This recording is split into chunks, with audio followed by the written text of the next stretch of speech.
of the officers of the South Miami Center, we would like to welcome the other two centers in Miami, including the newest center that was formed in Fort Lauderdale. Welcome to all of you, and we hope you have a very good day today. We started off this auspicious weekend with a wonderful speaker and continuation of our Distinguished Speakers series. I'm sure you have seen the Vimeos and the YouTubes that Dr. Sunder Iyer has been part of, with all the links that we've been sending you recently. And now we have Dr. Sunder Iyer, who's going to talk to us. Sign on, everyone. Okay, that was good. All right. Thank you, Percy, for giving me this unique privilege and honor. So without much ado, let me quickly dive in here. Dr. Sunder Iyer is from Cleveland, Ohio, and as Percy mentioned before, he's an alumni of the Sri Sati Sai Institute of Higher Learning. And interestingly, he was the first batch. He belonged to the first batch of students that ever came into Swami's university, and this was back in the year 1979. And then he completed his graduation, his post-graduation, and subsequently he went on to do his PhD in banking and finance. Completed and got this degree in the year of 1989. Then he continued to teach in Swami's university for about 5 years until the year 1994.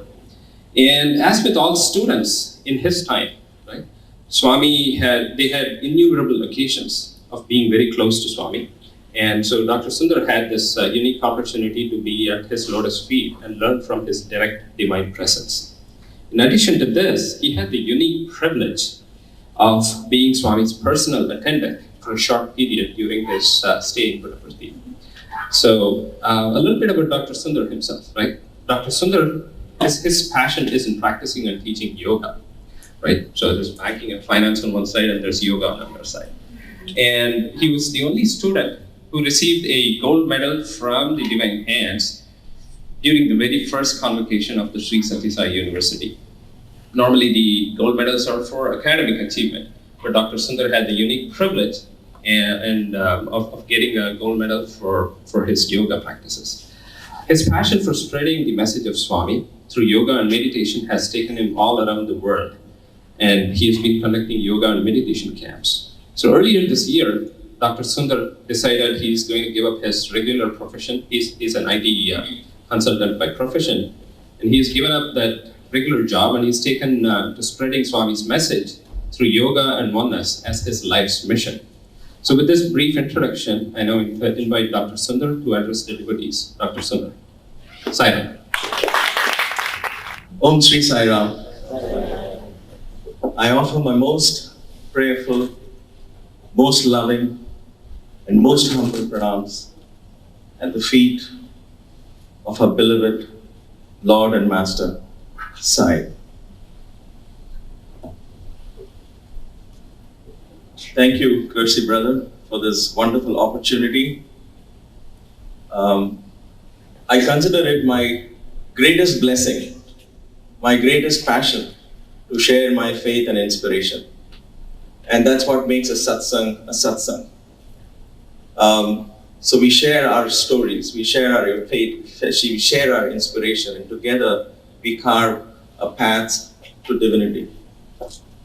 So I'm very grateful and very humble every time I'm given the mic and said, speak. It's very easy to speak, very difficult to practice. So I chose the easy path to speak. But the catch is I'm speaking in his presence. So every time I say something, I know he is there to test me and to make sure I mean what I say. So I pray to Swami to guide me, my thoughts and my words today, and be a part of the satsang as he always is, and that we feel his divine energy today in our hearts, in our minds, in our spirit, in this very room, so that we use this occasion once again to raise ourselves to get a glimpse of his divinity. Thank you also, Brother Bala, for this very warm introduction. If you're not aware, we students have an understanding. say good things about each other in every different sai centers. I have to confess that. So I owe one to Bala now, next time. I would like to begin this satsang with a prayer to Goddess Saraswati, Goddess of learning who sits on the tip of our tongue. I would like to invoke her. And this thought was put into my head today morning by this little girl, Shruti. I was in Bala's house and I said, can you sing me something? And she sang Yakun Devu. And I felt I should maybe begin that with that small prayer. So,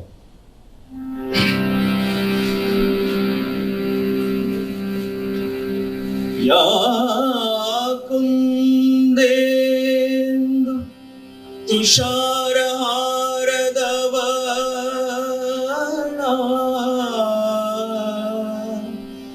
Ya Subra Vastravrita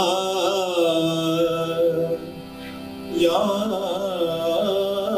Veena Varadanda Mandita Kara Ya Sveta Padmasana Ya Brahmachuta Shankara Pravardivir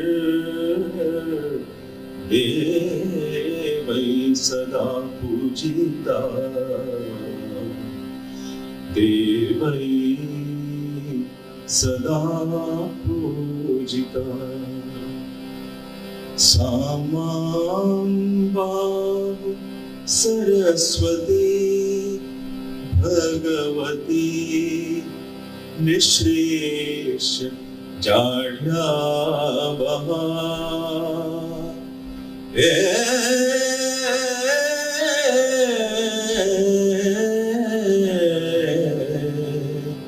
Nishresha Jadhyavaha.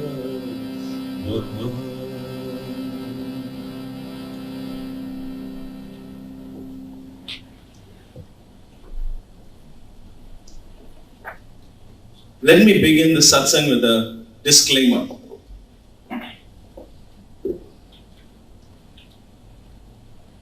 Everything that I say today, take it with a pinch of salt. And I'll tell you why. The path to spirituality is so unique to each one of us. The path to experience Bhagavan is so unique to each one of us that my path can never be your path. We can share our inspiration, we can share our stories, we can share our lessons. But you've always got to remember that each one of us present only one little facet of this unfathomable personality of Bhagavan. And there's a little story that many of you probably heard it, and some of you youngsters here may not have heard this. It's about the 6 blind men. They had never seen an elephant. Or an elephantee, as I just learned this morning. They had never seen an elephant. So these 6 blind men were led by one volunteer who said, let me show you, poor things, you guys have never seen or felt or have no idea what an elephant is. They said no. So somebody took these 6 blind men to an elephant and each of them went to one part of the elephant. The guy who felt the trunk said, oh my gosh, what do you mean big? It's like more like a snake. An elephant is like a snake. The other guy who was feeling one of the legs of the elephant said, what do you mean snake? This is a hard pillar. The elephant is more like a pillar. Somebody was at the tail. There's neither a snake nor a pillar. It's just as thick as a rope. What are you guys talking about? And thus they went on, each describing the elephant through his own little experience that he had. So similarly, this is one blind man today, having touched one part of this infinite personality, sharing his experience.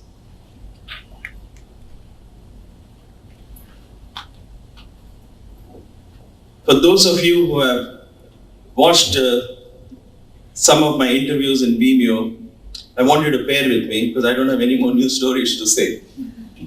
but I'll put a different spin to it and allow Swami to guide me. Because I think, even for me, those stories are always unique in my mind, are always fresh in my mind, and every time I revisit them, I go back to the memories of my days with Swami. I go back to the little things that Baba said. None of them ever wasted. Every word that came out of his mouth had a meaning and a purpose. We didn't realize it then. We realize it now as our lives go by. I realize there is so much to learn constantly, even though the association physically was with him in the past 15 years ago. It's fascinating. Just to start this off with a small example, it comes to my mind as I was saying how little things that he said never goes wasted. Very recently, I gave up my job and I'm full-time getting into this yoga practice. I want to take this to the West, and that's my way of presenting Swami. Everything I learned about yoga, everything I learned about the path was learned in Puttaparthi.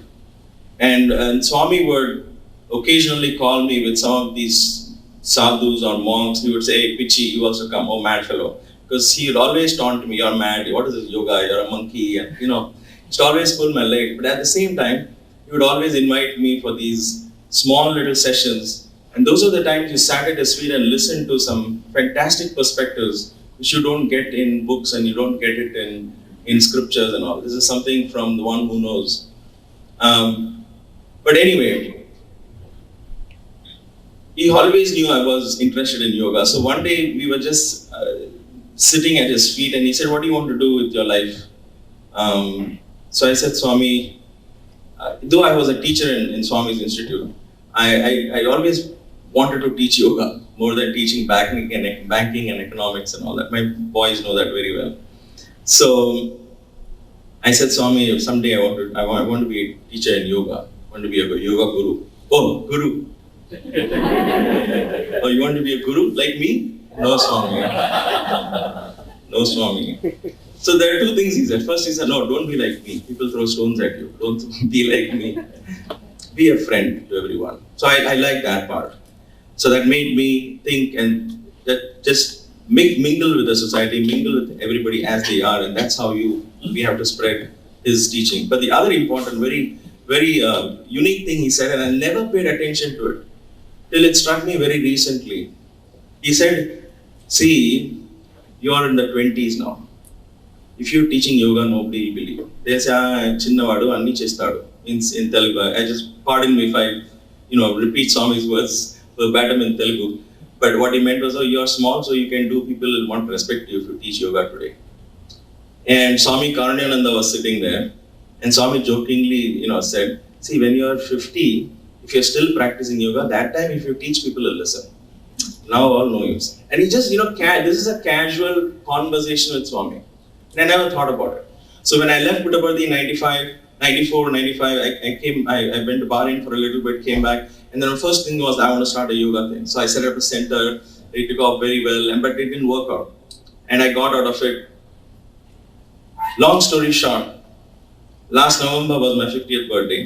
So I finished my 50th year, and then I met the right person at the right time. Suddenly things just fell into place. And only when I actually gave up my job, this incident suddenly hit me. Because I'm putting my thoughts in writing of my days with Swami and yoga perspectives and all that. Hopefully someday it will take form of a book.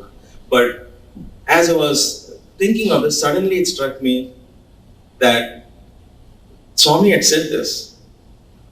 And that was just a simple joking conversation. "Oh, when you're 50, if you're practicing, that time you decide to teach."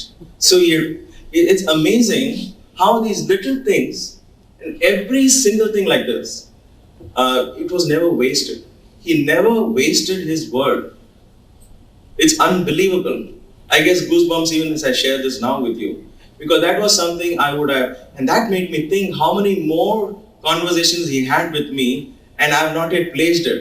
It's going to help me in future in life. I don't know. There are so many things he has told me in the passing. It has never registered, but somewhere deep inside the seed is sown. Someday it will come forth.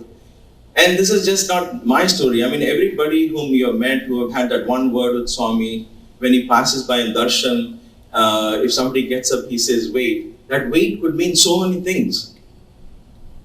It could be as simple as just wait, not now, don't give me this letter now. Or it could just be wait for whatever he's asking for, and only he would know it. And only Bhagavan would know it. And if you didn't understand it at that point, somewhere later in life, you knew what that word wait meant. It's fascinating. This was the power which we as students, which I as a youngster, with a very open mind, I was a very inquisitive guy. I was a Bombayite. Okay, I was a fan of Amitabh Bachchan. So I would never just take things for granted just because somebody told me.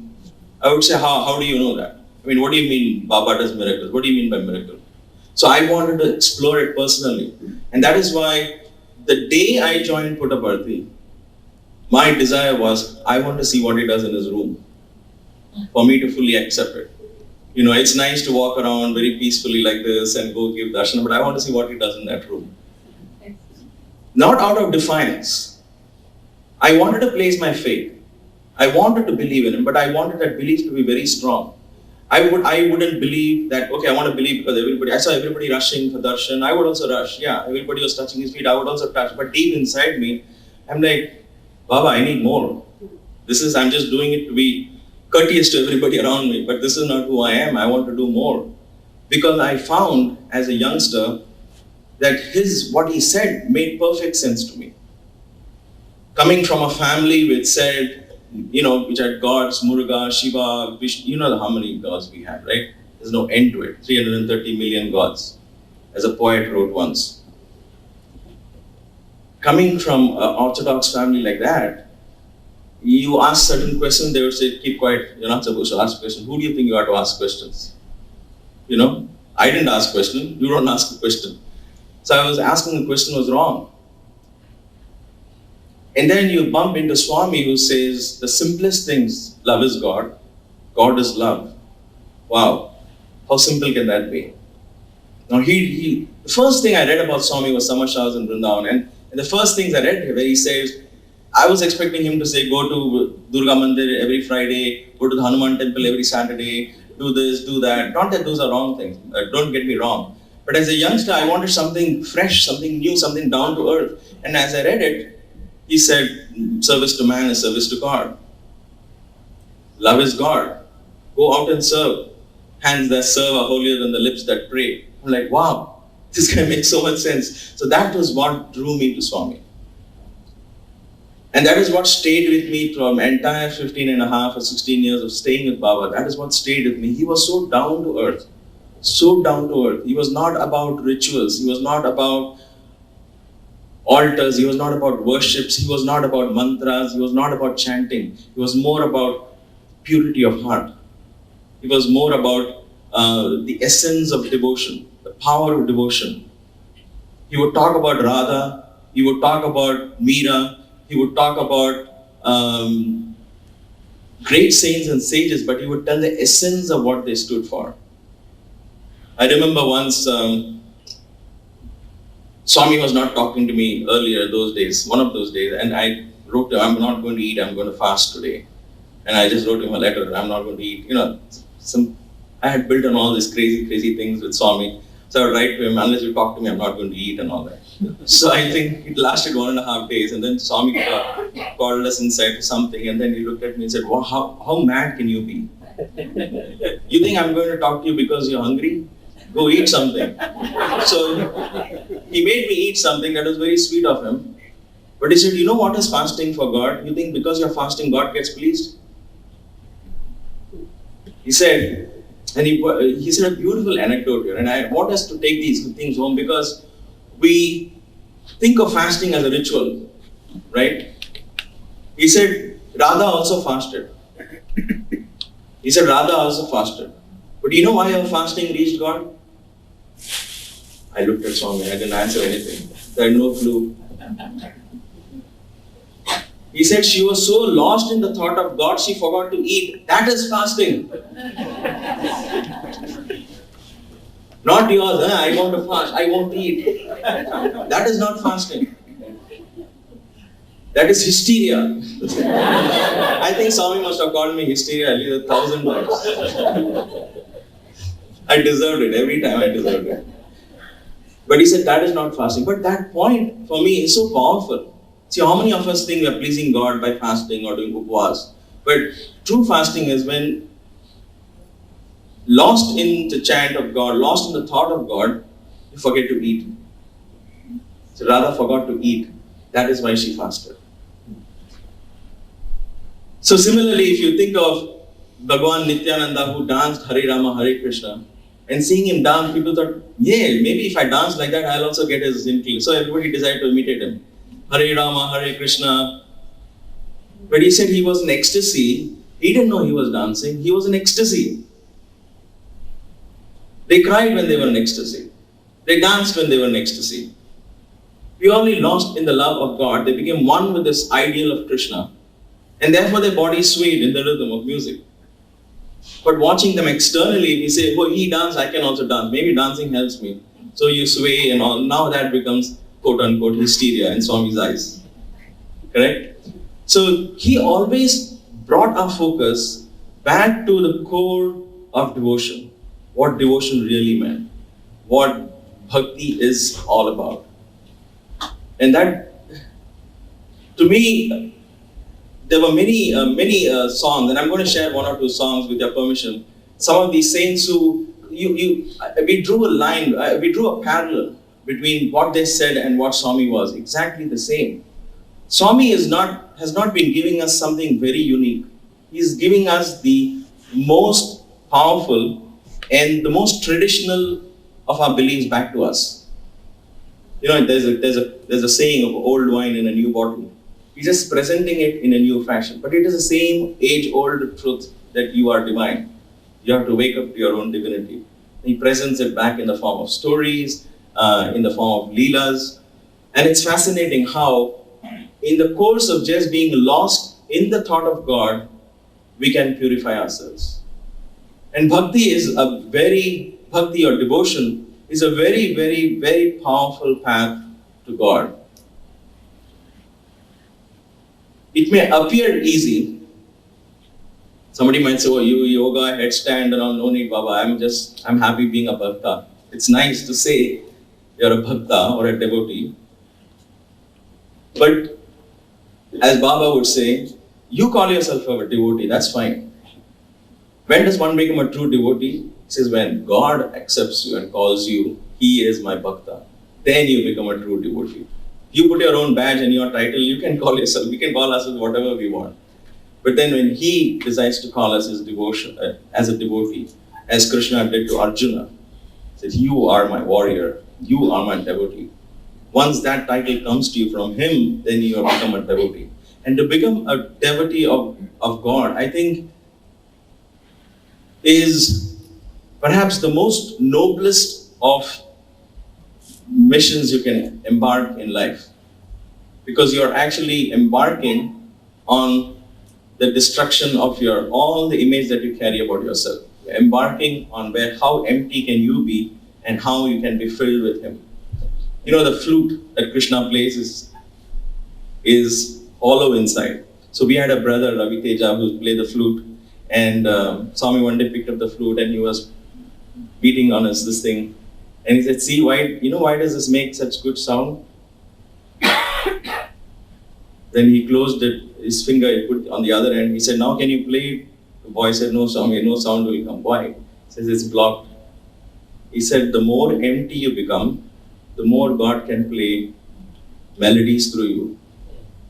The more empty you are like the flute, the more empty you become, the more melodies God can play through you. The path of devotion is creating that emptiness. Less of me, more of you. Less of me, more of you. But we are clothed, full of who I am. And we are going to God, and then we try to fit Him into our definitions of who we are. That is why a poet sang, and let me share the song with you. It's in Hindi. The essence of the song is, Maili chadar od ke kaise dwar tumhare ho. Maili chadar. How can I come in your very presence wearing this dirty cloak. How does this cloak become dirty? Because तूने मुझको जग में भेजा, निर्मल देकर खाया. You sent me into this world, gave me a perfectly pure cloak to wear.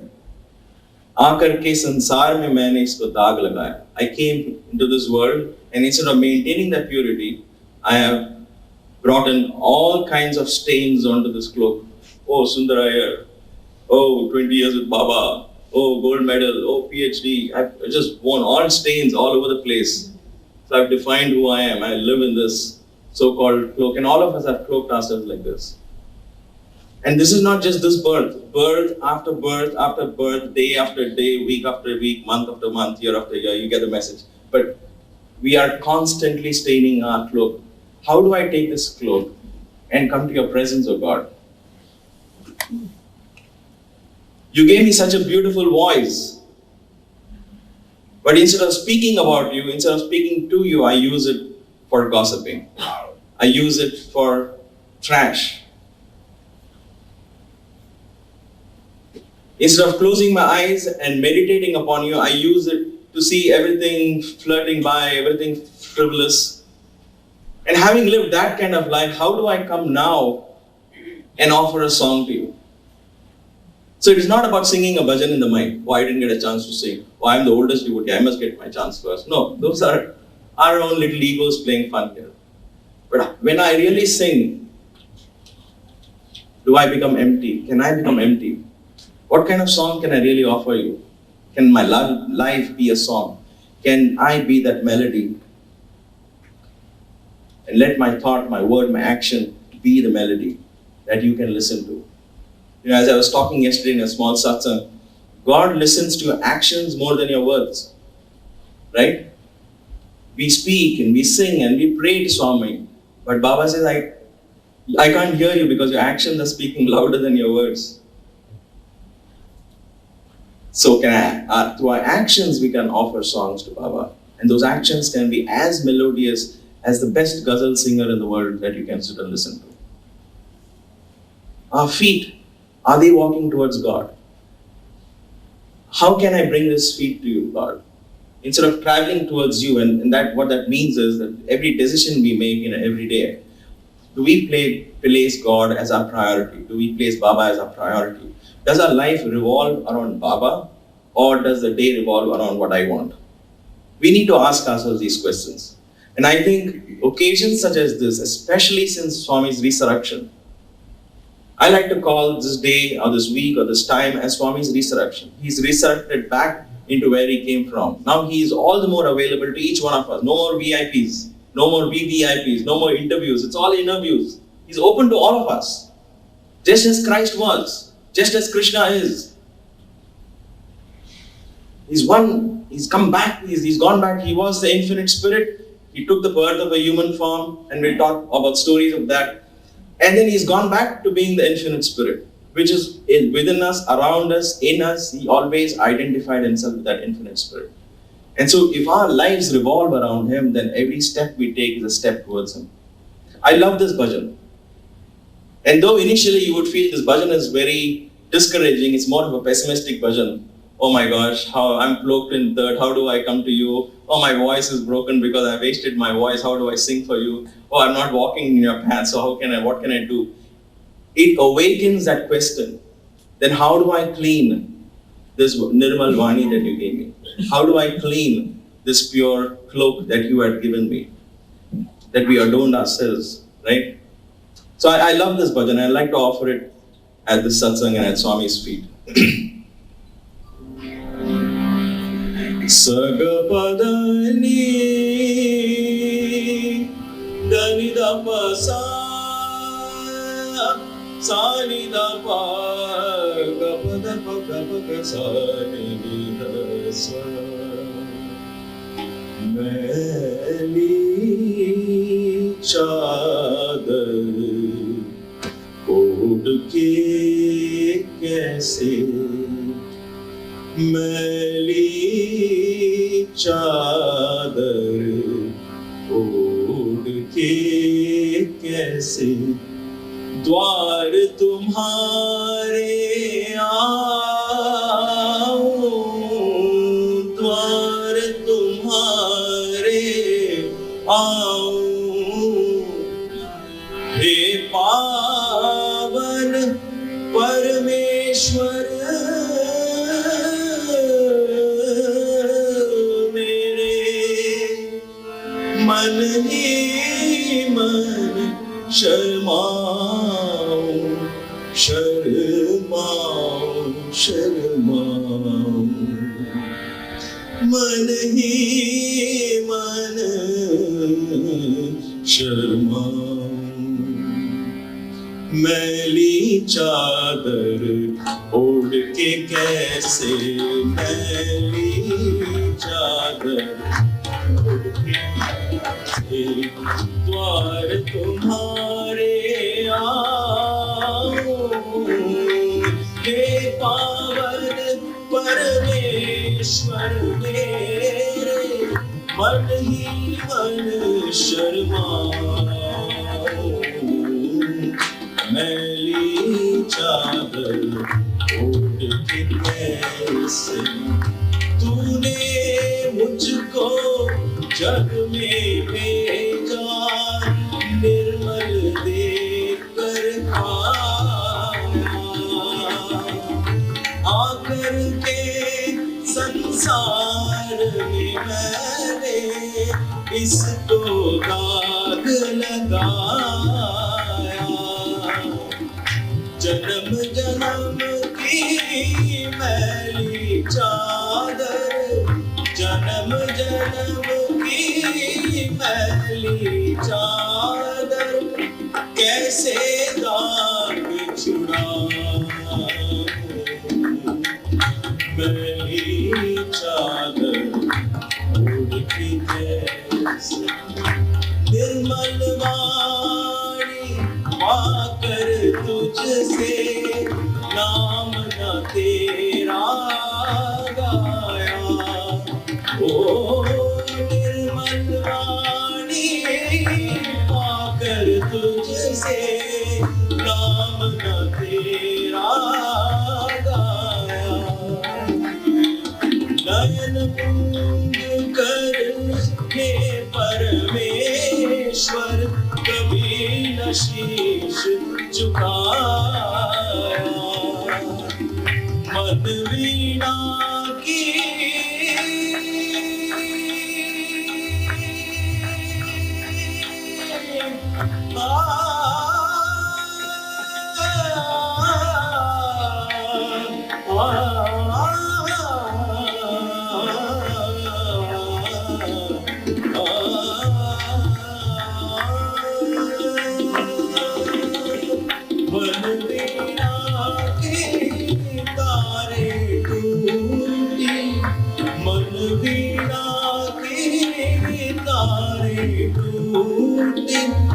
अब क्या गीत सुनाऊं। मैली चादर ओढ़ के कैसे, मैली चादर ओढ़ के कैसे, मैली चादर ओढ़ के कैसे। When I was very new and fresh, this was probably my introspection going on. Maybe I need to get purified to get Baba's attention. We were about 100 students around Baba, and I was wondering, how do I get his attention? Now, having spent so many years under his umbrella, I know there is nothing like getting his attention. The fact that you were there, you were among the chosen ones, and that itself is the greatest privilege. But then I told you, I was Amitabh Bachchan fan. I didn't have time for deep introspection, but I did introspect. So I wanted Baba to know my name. I want Baba to know who I am. There's 100 guys and Swami would pass by, and I wanted him to know I am Sunder Iyer. Because that was for me, that was very crucial. I needed a guru, I needed a teacher, and I needed a personal one. And so my introspection was, what is it? Do I need to purify myself? What does that mean? What have I done wrong in my 16 years of life anyway that I need to purify? But I knew there was some kind of a thing I had to go through to get his attention. I didn't know what it was. And so the hostel inauguration ceremony was coming. It was 1980 that we were living in the ashram itself, right across Swami's mandir, the first couple of years. And later on, the hostel was built during that time. You know, when Baba's college had started, the college was not ready. The hostel was not ready. And Baba started up the college. This is exactly what he does. Now, if you say to somebody, I moved into my new home. Oh, where is it? Oh, it's still being built. And you moved? Yes, you moved. They'll think you're crazy, right? You probably wouldn't do it. That is why I was talking yesterday of how we logically plan our lives. We think we are sane. This is the right way to do it. But God breaks all those rules and shows you how you can be so illogical and yet succeed. So the college was being built, college was not ready. The hostel was being built, the hostel was not ready. Oh, boys can still live in the sheds. Yeah, no problem. Let's start off. He couldn't wait because the time was right. He had to keep going. Whether the engineers were part of his plan, they had to catch up. It's amazing. And I hope I can remember to share these little things, how Swami just decides and goes for it. Nothing can stop him. How does he get this vision? How does he know this is the right time? You know, there are a lot of people who think Baba has a set of advisors who advised him. Nobody advised Baba, let me assure you. Even the closest a person would just stand and wait to be spoken to. Nobody would dare say, excuse me, Baba, and go and talk to him. Nobody. It's a tradition in India. The highest of the gurus are never spoken. You wait till you're spoken to. You never go and disturb them. So nobody. So Baba didn't have a set of advisors to say, Baba, let us plan. We like your vision of college now. Here, let's sit and plan together. Never happened that way. So he would come to our classes, which were held in the Ishwaramba High School. So the Ishwaramba High School, which is the oldest Telugu school that Swami started, which was built in stone. And Swami said it would last thousands of years, because that was the very first educational institution started by Baba, and it is completely built in solid stone. I don't think it's going anywhere. So those kids, poor kids, were all crammed into a few classes, and then we were given a few classes, so we crammed into classes. And guess what? Baba would come and visit us almost every day, because he was excited. This was his new thing. Oh, college, let's go to the classes. So, and Baba would come and visit us and sit in our classes, and he will walk, and we all want to see what he's doing. He'll say, no, I'm going to sit in the back seat. You all pay attention to the class lecturer. And the lecturer would probably be, I remember we had an economics lecturer, and I think he's still in Puttaparthi, and he was teaching us economics when Baba walked in one day. And he said, what are you teaching? Oh, money, money. But he went and sat right at the back. And he said, oh, go look, everybody look in the front, don't look at me. And there was one boy who had, broken his glasses. And he has this thick soda glasses, we call it soda glasses, pardon me. I mean, I don't mean anything for people who wear thick glasses, but we used to call that. And this guy was that day looking at like this. And his name was Girish. And so Swami sat, he said, hey Girish, what is this? Why are you doing this? Swami, he broke his, so the one of those things that come off. Swami said, give it here. You look front. So, we don't know what Swami was doing with those glasses. We were very curious. Will he fix it? Won't he fix it? Will he fix it? Won't he fix it? What is he doing with the glasses? He said, nobody look at me, everybody look front. And I think it was about 20 minutes or so. Later, Swami got up and looked at the boy, said, show your face, and put the glass, gave him spectacles back. And that boy, until then, we were all discovering Swami in our own way, right? So the moment Swami left, he's like, how did he do this? How did he do this? I had lost that screw. That tiny little screw I had lost it. There is no way he could have done this. The screw is right there. And we all crowded around him for the next minute. Really? Are you sure? Because for us, we were very new witnessing these things.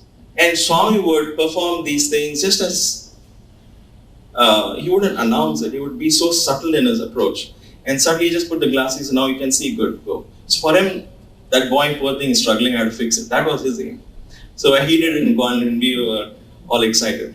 Anyway, so that was how, that was a blessing in disguise, that the college was not ready and the hostel was not ready. So we had a chance, because hostel was being built, we had a chance to live in the ashram and sleep in the sands around Swami's, just below his bedroom window. And so when the hostel was being finally ready, Swami said, now you'll have to move. And so we decided we'll make a big program for Swami and invite him and have him bless the inauguration occasion. So until then, I had not established, if you will, quote unquote, a personal contact with Baba. I was just one among the boys. I wanted desperately have that individual attention. And so I saw this inauguration program as a good chance for me to do something. Maybe I can perform something in front of Baba. So in Bombay, I was part of the Vyayam Shala. You know, in Bombay, you have the RSS, and they used to have these young kids. They will teach them what is called Malkham, where you climb on a rope and you do yoga on the rope and all that. And thank goodness my father used to send me for that. And though I would hate it those days, that time I said, this is something I can do. I don't think Swami's ever seen somebody doing yoga on a rope. And so I was very thrilled that I could do that. And I spoke to the warden. Then he said, because they were asking, there was a talent search among 150 boys. There was a talent search. Somebody said, I can sing. Yeah, I've been there, done that. Swami said, boys singing. Who else? Somebody said, we can do Bhangra dance. Oh yes, that is good. We haven't tried dancing before Swami. Are you sure he'll like it? So we don't know, we'll give it a try. And that we were one of the first ones to jump and yell and scream in front of Swami. Puttaparthi, you get up at 4:30 in the morning, 5:30, and it's quiet. So one opportunity to do Bhangra, every boy wanted to be a part of it. Every boy, and Swami loved it. I mean, we could actually wear color clothes. So colored lungis and colored kurta. And that was one of I think the first time we ever did Bhangra in front of Swami. And Swami loved it so much. After that, it became a permanent, got a permanent position in the programs that students put across in Swami's thing. So as they were doing this talent search, I said, I can do yoga on a rope. So they said, what is that? I said, oh, this is done in Maharashtra. It's something unique. I can climb 20, 30 feet up in the air. And so they were very excited. They said, okay, let's see if we can arrange those poles and the rope and all that, and let's do it. I said, yes, this is it. I was very excited. And they said, anything else you learned in Maharashtra? I said, I can jump through rings of fire also.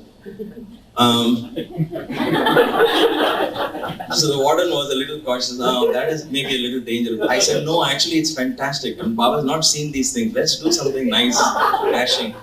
So you would think, if at a place where a person is revered as God and Master, he's establishing an educational institution for spiritual development. If he's coming for the inauguration of that profound university, the program would be steeped in deep meditation and chanting and prayer. There was a bunch of boys like, how can we make it exciting? That's how much we knew about Swami. It's not bad or good, it's just who we were. And see, that is the beauty of it. It is not about the offering. It is about the intensity of devotion behind it. We wanted to do something with Swami. I mean, just as your kids would come and draw something, Mommy, I draw you. I drew you. Now, if your husband had drawn you and shown you, you would be in deep trouble. Right? Because that's why we are not good at that. We won't get into that. But your child does it, and you see that, and you'll say, wow, this is so sweet, and you put it on the fridge with the magnet, and it's there. You show you off everybody. Look at this 3-year-old, she drew me. Why? Because you don't question what is being offered. You go beyond it. You look at the devotion of this child, the purity of the offering, and go with it. So that is how it was with Swami. So Swami encouraged us simply because he knew, in the hearts what they wanted. They wanted to do this for me. It was nothing else. They wanted my attention. They wanted me to come and so he loved that. And that was the relation we had with Baba and students enjoyed with Baba. That is why you had sports meets and things like that. We start talk later on. And Swami encouraged us to do the wildest things. So I said I can jump through rings of fire, and they said, okay, we'll try that. So we built a ring. I said, let me make it more exciting. We built a ring which was just 2 feet in diameter, so my shoulders can just go through. And then I jumped through one ring of fire, and that was working. I said, let's make it 2 rings of fire and see if we can go through it. So we had 2 rings of fire, one behind the other, and I would come in, like a trained monkey. No, what is it? They train tigers to do that in a circus. Monkeys are much more intelligent. And so there were 2 rings of fire, and I managed to jump that. I said, no, yeah, this has to be something much more better. Let's make it 3 rings and make it 1, 2, 3, and then we practiced with that. And then through trial and error method, because there was no Google those days, we couldn't find YouTube videos of people who had done it before. We had learned that, you dip it in diesel and you immediately light it up. There's too much smoke, so you got to let it dry. And then so when you light it, you just see a thin ring of fire and everything else is clear, less of smoke. And it's kerosene, not diesel, whatever. So we had all this planned. The occasion came and Swami came for the function. I also want to share this incident from another perspective of how that evening, for me, I learned firsthand what he meant when he said, I am an embodiment of love. Until then, I heard him say it, but I couldn't digest it. I said, what do you mean you are the embodiment of love? You can say I'm practicing love, understandable. Somebody to say, I am love. I am the embodiment of love. So for me, I couldn't comprehend what that meant. It's easy to speak something and listen to something, but if you really go, what does that really mean? I am an embodiment. This is love? This is love walking in 2 feet? What does that even mean? But that evening, to me, proved the spontaneity of what he meant and how he lived. He was spontaneous in his divinity. He was spontaneous in his love. And I'll explain to you, for those of you who have not heard the story. So we had the function was ready and Baba came and we did the Bhangra dance, and I wanted to get in everywhere. So I was part of the Bhangra dance, quickly went into the room, changed, came back ready. In the meantime, some other program went, and then I did the yoga on the rope, and Swami was very happy with it. And so after every asana, Swami, from there he would bless me and I would do Namaste, and I'll say, yes, it's working. I'm sure he'll call for me tomorrow and ask for me or something. But I was just excited that there was a one-on-one contact there among all the crowd. So for us, we never did anything for the crowds. Crowds never mattered to us. It was just only Swami. It has always been like that. And that is why there would be President of India sitting, there would be big shots sitting, we would never been looking at them. They don't mean anything to us. We have great respect for them, please don't get me wrong, but next to Swami, everybody else disappeared. Yes. It was just him. Whether he came with 2 persons or whether he was sitting in the midst of millions, it didn't matter to us. For us, he's watching, that's all. If he got up and went away, we would be like shocked. What happened? Did Swami like it? What do we do? Shall we close shop? Shall we stop this program? What's going on? So for us, it was very crucial that he was why we were even doing it. It has always been like that for devotees. And that is why, it's strange when you had this Kulwant Hall, and I haven't been Puttaparthi for 15 years now. So when I watch these YouTube programs, everybody is facing Swami and doing it, though there are millions of people crowd at the back, they're all seeing the backs of all the performers. Where in the world have you seen this kind of... There are millions gathered, they sit for hours, and all they see is the back of all these performers. And everybody is facing one person. Just one individual, Swami. That is his magnetism. That is the power he commanded as being who he was. So when Swami blessed me and all that, so I was very happy. Now, the rings were kept behind some bushes so that at the last minute they were dipped in kerosene at 3 o'clock in the afternoon for the 7 o'clock program. And so we were waiting for a couple of other small little programs to be presented to Swami, so it became a little dark so that the fire will be seen. So we said we'll keep it towards the end. So we had dipped it and we waited for it to dry so that you can see only the ring, right? There was one enthusiastic boy. So just before our time came, we were looking at the rings. We said, come on, let's get ready. He said, Brother Sundar, you must thank me, okay? I said, why? He said, you guys forgot to put kerosene. It was completely dry. I just poured it nicely. This was 5 minutes before our program is going to start. 5 minutes before. I said, what did you do? He said, don't worry, it's all done now. See, it's nice and wet. I said, oh my God. You're not supposed to do that. But, adrenaline's flowing and everything, program is going on. You don't want to stop anything now. We said, you know what? Let's just do it. Forget it. We'll just do it. The only thing we decided, and this is where I think sometimes you become more important than the offering. For me, that was my lesson when I took home. Is sometimes you start with good intentions. You want to make an offering, blah, blah, blah. I just explained. But after a while, it becomes, what else can I do? What else I can do? I become so big that the offering becomes too small. And of course, the person to whom being offered perhaps disappears then. It's all about who I am. How does my altar look? How is my bhajan in my house? How was my dinner after my bhajan in my house? So it's just all about me now. The bhajan becomes small, and the altar and the Swami inside the altar is completely forgotten. So that was what that evening was. What else can we do? So what we even went to the extent of, I think when Swami will see the smoke coming out of this ring, he will tell us to stop it. So this is how he planned it. And he said he might send word to stop it. So before he speaks to the warden and the warden starts walking all the way to us, we must quickly finish all the 3 rings. So I told these guys, hey, don't stop. Whatever it is, I want to do these 3 rings before Swami. I have to do it. So the ring had 2 handles coming out. And since we didn't plan for this extreme burst of flames and smoke as, with the diesel, the handle was pretty small in its length, because if it's too long, then the thing will wobble. So it was pretty short in its length, and the boys had to hold it on either side. So we went there, lit the first ring, and poof, the flames came up, and the boys held, and I jumped to the first ring. There was a clap, and then 2 boys came and they lit the second one. The second one was like about 1 feet or 2 feet away from the first one. I ran, and I could see it was completely covered in smoke, but somehow I managed to see the rings, and I cleared the first 2.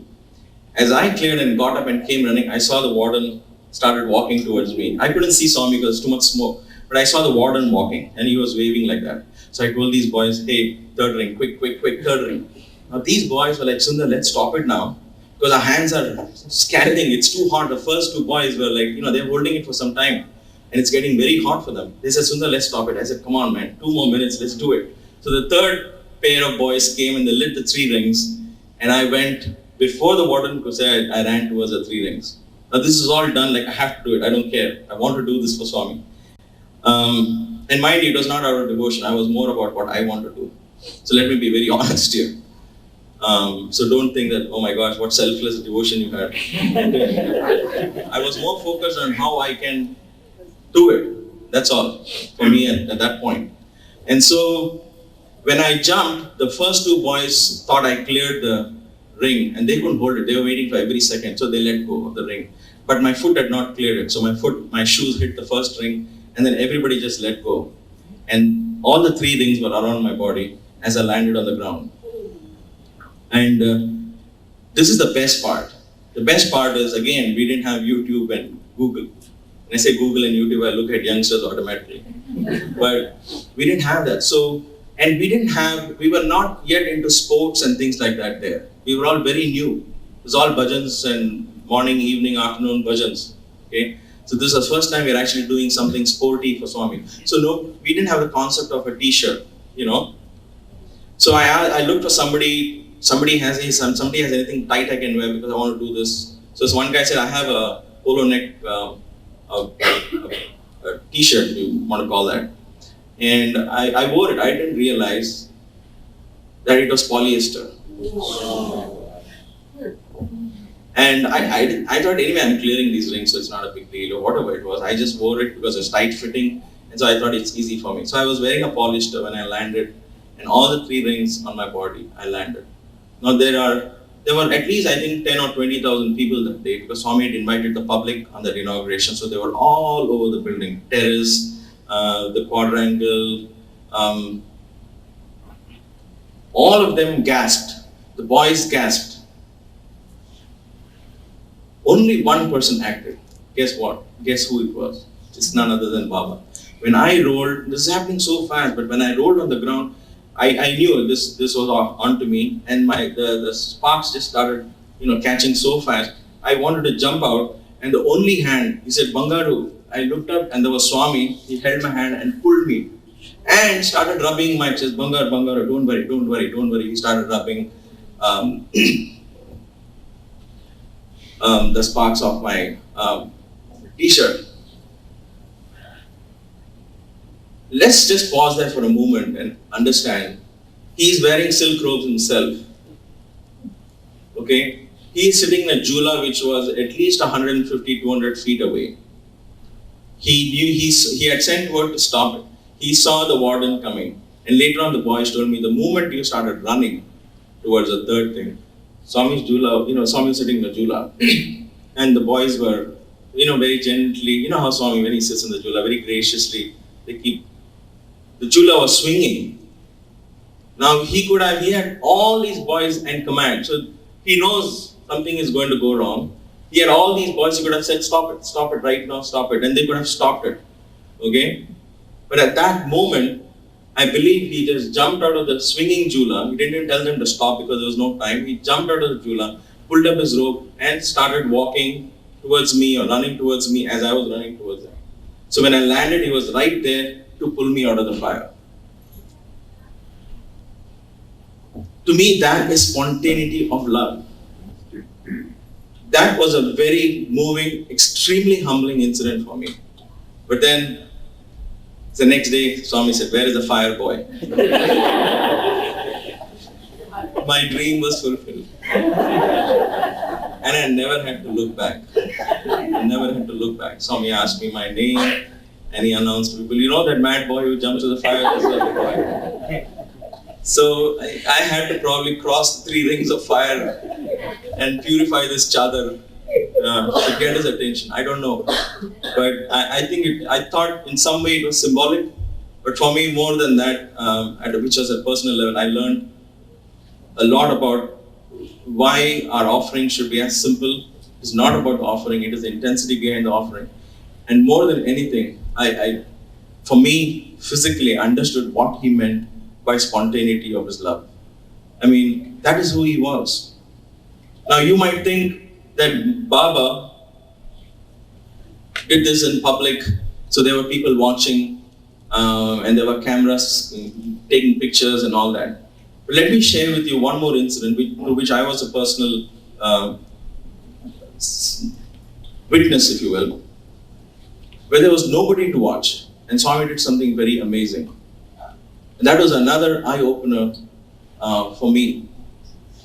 Every year that we spent, every day that we spent, our eyes were being opened. There was no end to this eye-opening business. Our eyes would pop out. Every time there was something like, wow, where did this come from? I mean, this is some part of Swami we never knew. What happens to us, and I think it's human nature, that you spend a lot of time with him and then things become routine. But with Swami, it was never like that. Every time you'll be on your toes. And there will be something new he will share, just throw you out of your balance. Oh my gosh, what is this Swami did?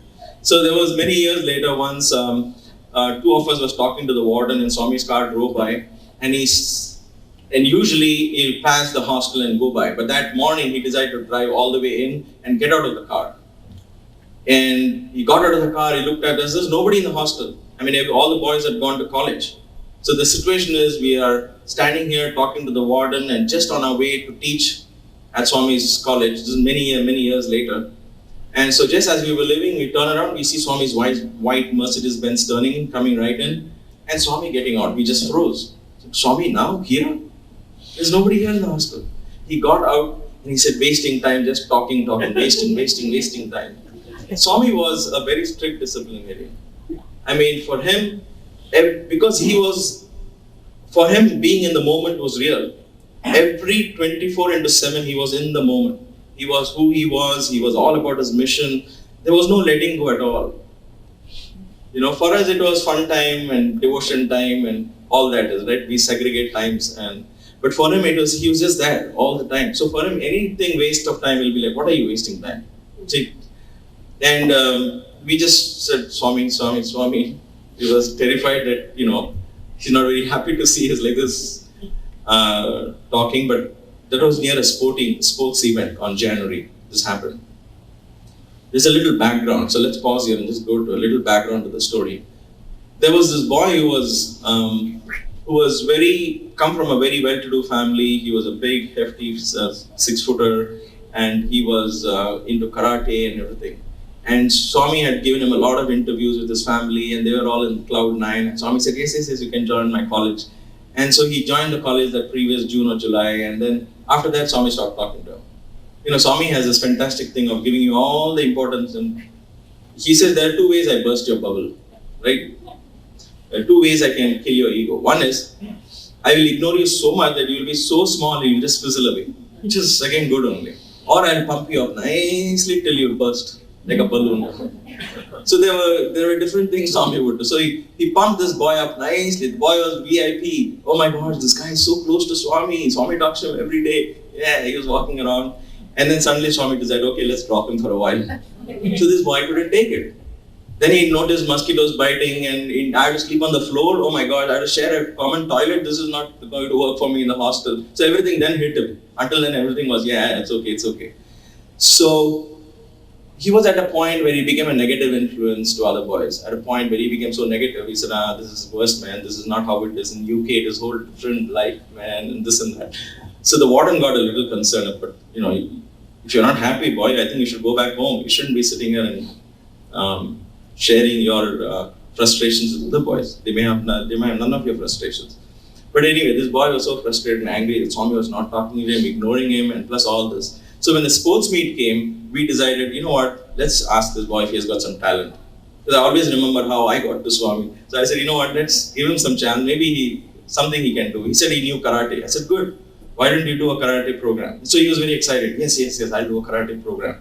Unfortunately, what happened a week into that practice or 2 weeks into that practice or just before the sports meet, he tried to kick a brick and break it with his foot or something, and he very badly injured his foot to the extent that it was huge swole in it had become septic and blah, blah, blah.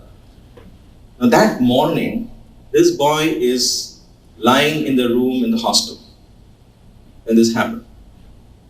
All the boys had gone to college.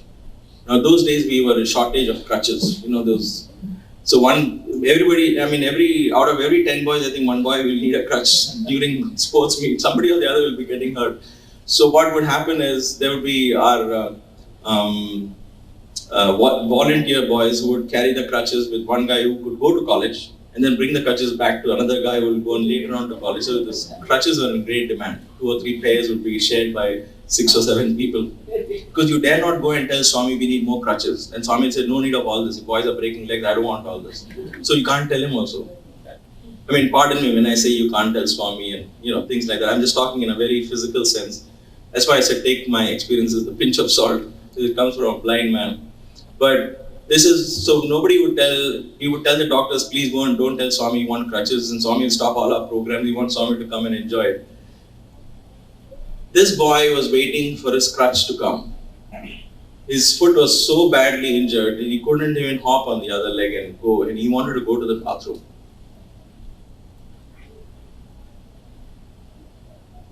For him, that was the point where he came to the edge of the cliff. When God tests you. Your yearning is one thing that leads you to this, right? Consciously or unconsciously, we ask for the tests. You might say, no, I don't want tests, but actually we ask for it. In our yearning, we invoke these tests. It's like examinations. Unless you do exams, you won't know you got a graduation. You won't know you got a degree, right? You need these exams. And these are circumstances presents itself to you through in any form, in any manner, it could come to you. There could be easy exams, there could be tough exams, but there are exams. We can't escape that. Because when passing an exam or going through an exam, you learn. So there's never a failure in an exam. There's always a learning in spiritual exams. So everything is a welcome, a blessing from Swami. because you learn from that experience. You might have lost all your money, but you learned something very valuable. You may not have been happy at all. You may be blessed with a child. That's also an exam. In that happiness, are you able to maintain your equanimity and offer this great moment to Swami? Who knows? Every circumstance that seems out of the ordinary is something we invite in our own spiritual path, and it's directly proportionate to our yearning for God. So I think this boy at that point, and I'm speaking for him, so I may not be right, but this is my understanding. I think he was at a point where almost breaking point, because he's lying there, and this is what he told me later. He said, I'm lying there in this bed, and I'm thinking, this is it. I'm done with this place. I'm completely disappointed with Sai Baba. I've broken my foot. I can't even go to this toilet, and this common toilet, for God, crying out loud. I can't even go out there. This is like a zillion miles away, and I'm done. I don't think there is anybody to hear my prayer. So when he's thinking like that, the door opens and Swami walks in. Because he had told us, talking, right? That morning, and he walked past us, straight headed to the sick room. We had the sick room where all the boys will be put in one place. He headed straight there. Even the workers didn't follow him because he was so quick and so wasting time, and he walked fast. So we decided to follow him. He said, stop, Undu, akkade unnandi. Best stop sign ever. You can never go past the stop. There's no rolling stop when Swami does like this. It's the best stop sign ever. We just froze. We didn't know what was going on. So, and he walked straight to it. And the next thing we saw is this huge boy. Swami's got his arm around him and his other arm around this boy's waist and helping him walk. And took him right across to the bathroom. He told us, don't come. You guys don't want to serve. You know what it means taking care. And he did that for that boy, waited there, brought him back. And like fools, we just stood and watched this whole thing. No cameras were around. This was not done to please devotees or show an example of this is how we should practice selfless love. This was just love in action. This was spontaneous love in action. This is who he was. And that is why he was capable of touching our hearts as youngsters, as we lived with all our objective approach and our curious minds and intelligence, if you will. He was able to touch something very deep within us simply by being who he was. Even the boys didn't know the story. There was nobody except 4 or 5 of us and some workers who saw this. And he went back. And the boy was changed completely after that. He stayed back for another 5 years. Something deeper awoke within him. He said, when I really need him, he is there for me.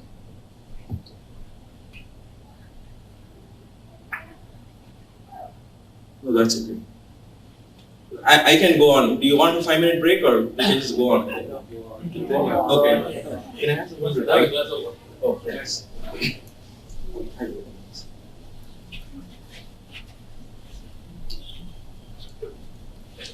After I told the story of Radha, nobody wants to say, I want to take a break. I think it is very, for me what I've learned being in Baba's presence is that when really push comes to shove in life, when you really need him, not every time you think you need him, but when you really need him, he is there for you. He is holding your hand. He is guiding you. He is taking you to exactly where he wants you to be. He will not let go of you. That is the beauty of a Sadguru. Because the Sadguru is not bound by time and space. He's not bound to the limitations of his body. Even we bind him to his body. We say, this is a beautiful form of Swami. This is so beautiful. But he identifies himself with us, with the inner divinity within us. He identifies himself with everything that is around us. He is beyond the senses. Brahmanandam Paramasukadam. Kevalam, Jnana Murtim. There is Adi Shankara was 2000 years ago described who a Sadguru is. And he said, to Sadguru, I want to offer my salutations. And each of them is a powerful quality, and it applies so aptly to Swami. Brahmanandam. Brahmanandam. One who is established in the Ananda of Brahman, in infinite consciousness. He finds true happiness in Brahmanandam. Paramasukhadam. Always content. Always content. Kevalam. Focused in that one objective. Kevalam. Jnanamurtim. Embodiment of knowledge. Dvandvatitam. One who transcends duality. Ghagana sadrisham. One whose vision is as expansive as the sky.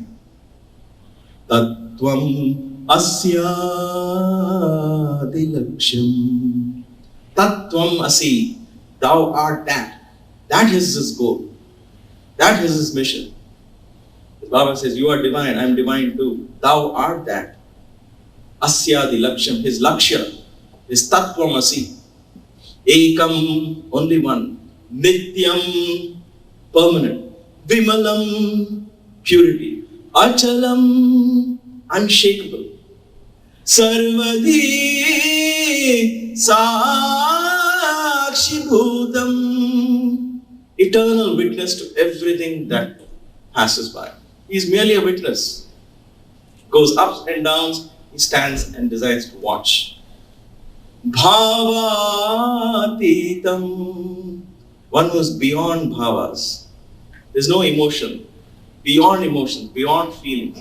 Triguna rahitam. One who is devoid of the three gunas. Satguna, Rajoguna, Tamoguna. He's beyond all that. Beyond qualities, beyond change, pure essence.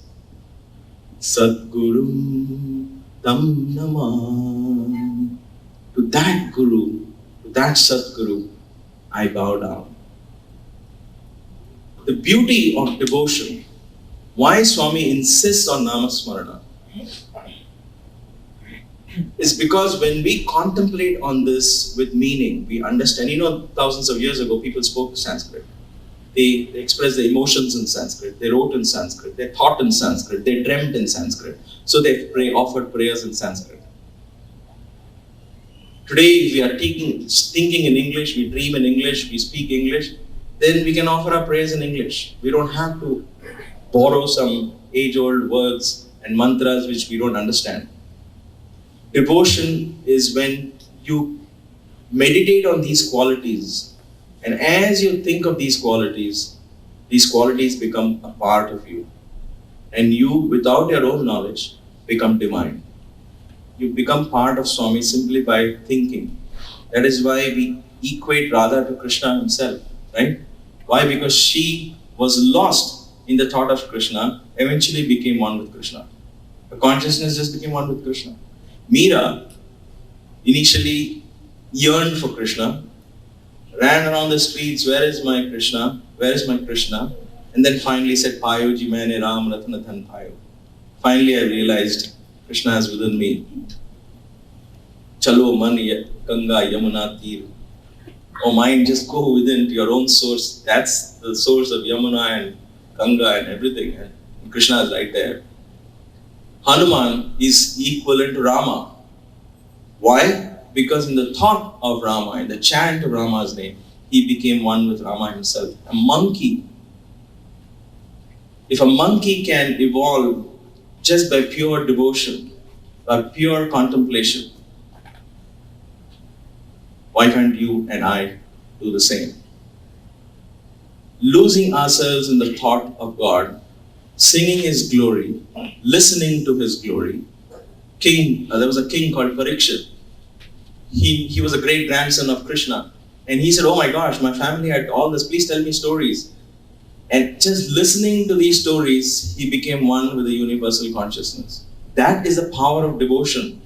You don't have to sit and meditate for 3 hours, 4, to 6 in the morning and fix your alarm and say, oh my gosh, I have to meditate. Swami, please forgive me. Today I'm feeling lazy. No. So in my very first interview, I asked Swami, sadhana, what sadhana? Chant Swami's name. Namasmarana Che. Swami, when Swami? Because I was into this yoga meditation thing. When Swami? I thought morning 2 hours, evening 2 hours, Swami would say, or morning 3 times, evening 3 times. And Swami was, this is all instantaneous. Swami, sadhana, Swami. Sadhana, Namasmarana Che. Swami, Namasmarana, Eppudu, when? Eppuda? When? What do you mean when? Ekkadaina, eppudaina che. Bathroom lo kani, kitchen lo kani, bedroom lo kani, ekkadaina che. So anywhere you are, wherever you are. Sarvatra sarva kaleshu harinama chintanam. That's what he said. Anytime, wherever you are, chant the name of God. What is there? When? Why do you need time to chant God's name? And then of course he calmed down. He said, okay, I'm scaring this boy too much. But that was a fervor which he suddenly came to. And I think that is the power of chanting God's name. It doesn't matter what language you chant. And the reason I say is because we think, we have to learn Veda chanting to evolve spiritually. Yes, that is, part of the sadhana. If you want, if you're interested, explore it, understand it, and assimilate it. There's no harm in it. But that does not stop you from just simply sitting and saying, God, I don't know about these prayers. I don't know about this meditation, but I need you. And if your heart seriously yearns, there is no possible reason why the divine will not stop himself. Why will he stop himself from coming to you? I'm telling you this from personal experience. An experience after leaving Puttaparthi, being in the world, being tossed around, just like all of us are. In Puttaparthi, we're very protected. It's very easy to practice love, meditation, and sadhana in Puttaparthi. Right? Outside, because there's no mortgage to pay. No businesses ever collapse in Puttaparthi. Maybe outside the ashram, but your whole goal, it's like Swami said, you are like oak trees, banyan trees. In banyan trees, Swami uses the example of banyan tree because it's India, banyan tree is a huge tree. He said, you all are like banyan trees. One day you will provide shade to the cows and the cattle. But today, that very same cattle will eat you. So I have to protect you here. And what a beautiful example. Just because the little banyan tree, when it's on its stage of growth, you have to protect it from the cattle, from the cows who would otherwise chew it and eat it up, right? But when it grows up, the very same cattle and cows who could have eaten will seek shade. But there's a time for that. And so he protected us, helped us grow, helped us find our roots inside, made us believe who we were, what we wanted to do with our lives. At least for many of us who wanted that. Kept himself as an open book for us to understand, study, examine. You want an example? Here I am. Take me, watch me, learn from me. And then, when it was ready, we came out. But even then, let me tell you, the storm has shaken this tree. I don't claim my roots. My roots are very firmly planted in Swami's fold. And I say this with a lot of humility, but at the same time with a lot of faith and determination. I never ever question any circumstances that, "Kyun Bhagavan, why is this for me? Ye mere se aisa kyun hota hai?" I never question that. I question, "Main kaun hu? Puchne wala. Who am I to ask? This is your prasad, I'll take it. This is a good experience. Why am I getting this experience? Why have I invited this into my life? Maybe this is for my growth, so let me go through this fully. If this is a bitter medicine I have to swallow, then it's a bitter pill, let me do it." In the most weak moments of my life, I just yearn, I said, just be with me. Just make me aware of your presence. I know you are with me, but I want to be aware of your presence. Once, Swami told me, just again, talking to boys in general, nothing specific to me like that, but he looked at me and he said, "I will never let go of anybody." I said, "Swami, please don't let go of me." He said, "No, I will never. Juttu pattuntanu means your hair. I'm getting a tough time now." But he caught my hair then, and he caught my hair and he said, "I will never let go. If I hold your hand, you will take it away. But if I'll hold your hair, I will never let go. You will cry to allow me to let you go, but I will never let you go." juttu pattantaru, and I will never leave. I love that when he did that. But that is how he is. When the Sadguru adopts you, believe me, he is giving you and preparing you for the highest gift that you can ever imagine. The highest gift, far greater than what you have been asked for. So that when the times seem tough, when it seems that he's not responding, just go within and say, make me aware of your presence. Just make me aware of your presence. Like a child who just is crying because of doctor's injection, she doesn't know. She just crawls to the lap of the mother and lies down because that's all she wants, the comfort. Just ask God to provide you that comfort. He provides you, but ask Him to make you aware. And that once that awareness comes, you will feel the warmth and the comfort. And that is an opening. And then you start saying, thank you, God. Before we go to the thank you part, let me offer this beautiful song sung by Brahmanand, Jo Bhaje Hari Ko Sada. Because the song again means that whoever chants the name of Hari, whoever loses himself in the thought of Hari, he's the one who's going to reach the highest and the supreme knowledge. And he says, hey, you know what? All these japmalas and these tilaks that you wear in your body, these marks on your forehead and these rituals that you do, all this is not going to save you. Unless your heart is filled with prema, that is love. Unless your heart is filled with bhakti or devotion, these are not going to help you. Just mere chanting names and some kind of rituals are not going to help you. God you will find only when your heart is filled with love and devotion. And so he says, clean your heart. Clean your heart. Why? For what? Clean your heart of the reflection of your ego. Get the ego out of the way. Get out. Let go and let God, right? It's a beautiful quote. Let go and let God. Let Him take over. Clean your heart and allow God to express Himself right there.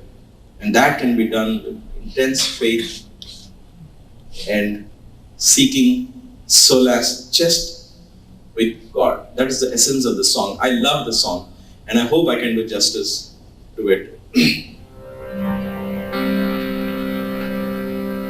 Jo bhaje Hari ko sada soi param pad paega. Jo bhaje Hari ko sada soi param pad paega. Jo bhaje Hari ko sada soi param pad paega. Jo bhaje Hari ko sada soi param pad paega.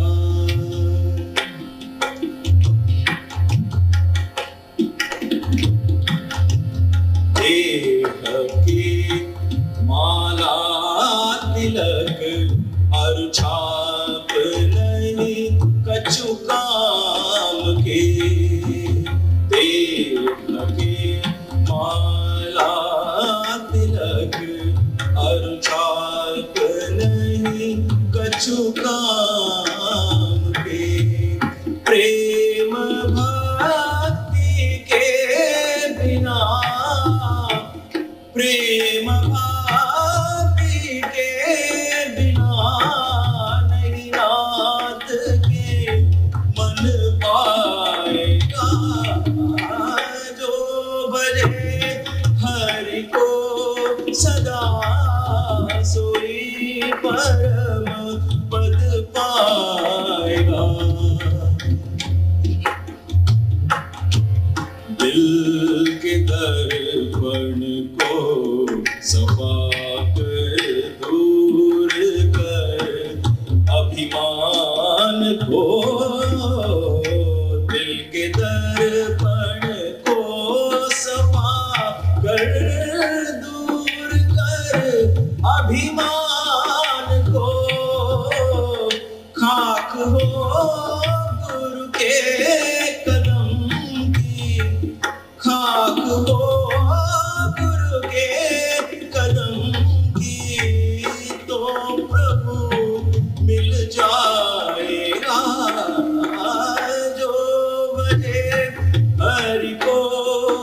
sada soi param pad paega. छोड़ दुनिया के मजे सब बैठ कर एकांत में. Sit alone. Let the world go by. छोड़ दुनिया के मजे सब बैठ कर एकांत में. हरि ओम हरि ओम. छोड़ दुनिया के मजे सब बैठ कर एकांत में. ध्यान धर हरि के चरण का. ध्यान धर हरि के चरण का. फिर जन्म नहीं आएगा. जो भजे हरि को सदा सोई परम पद पाएगा. दृढ़ भरोसा मन करके जो जपे हरि नाम को.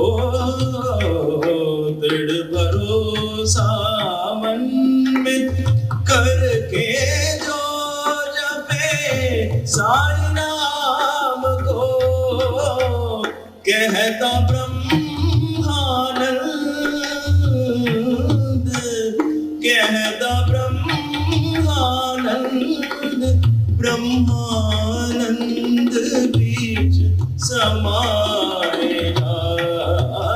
जो भजे हरि को सदा सोई परम पद पाएगा. This is beautiful, a beautiful composition by Swami Brahmanand, who lived centuries ago. And I know many of you didn't follow it word by word, but there is one particular stanza here, which I sang, and he says, खाक हो गुरु के कदम की, तो प्रभु मिल जाएगा. Clear your heart of ego, fine. And then he says what? Fill it with love and devotion, fine. And then he says, you have to become the dust at the feet of the master. You have to become the dust of the master's feet. Then and only then will you get God. That means we have to become dust. You know how powerful that statement is? खाक हो गुरु के कदम की तो प्रभु मिल जाएगा.